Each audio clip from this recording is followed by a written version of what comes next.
વડોદરાના માંચલપુરના Sun City circle પાસે વસ્તી ગણતરી દરમિયાન આંગણવાડી કર્મચારી સાથે ગાળાગાળી અને મારામારીની ઘટના બની. 2 દિવસ અગાઉ બની હતી ઘટના. ગણતરી માટે દુકાન પર લખાયેલા ક્રમાંક નંબરને લઈને સર્જાયો હતો વિવાદ. દુકાનદારે નંબર કેમ લખ્યો તે મુદ્દે કર્મચારી સાથે ઉગ્ર બોલાચાલી કરી. ઝઘડો કરનાર દુકાનદાર આરોપી નશાની હાલતમાં હોવાની વાત. બોલાચાલી બાદ મામલો મારામારી સુધી પહોંચ્યો હોવાનો આક્ષેપ. ઘટનાને લઈને આંગણવાડી કર્મચારી દ્વારા પોલીસમાં ફરિયાદ નોંધાઈ હતી. ઘટનાને પગલે માંજલપુર પોલીસ સ્ટેશનમાં ગુનો દાખલ કરી તપાસ શરૂ કરાઈ. બનાવનો વિડીયો પણ સામે આવ્યો, જેમાં ગાળાગાળી થતી હોવાનું દેખાય છે. પોલીસે વિડીયો સહિતના પુરાવાઓ એકત્ર કરવાની કામગીરી હાથ ધરી છે. સમગ્ર મામલે માંજલપુર પોલીસ દ્વારા વધુ તપાસ કરાઈ રહી છે. વિડીયો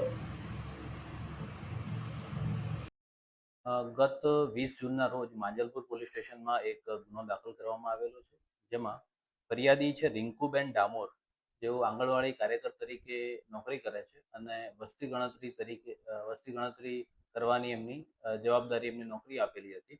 તે નોકરીના ભાગરૂપે તેઓ દરબાર ચોકડી અને સન સિટી સર્કલની વચ્ચે આવેલા એક ખાનગી દુકાન,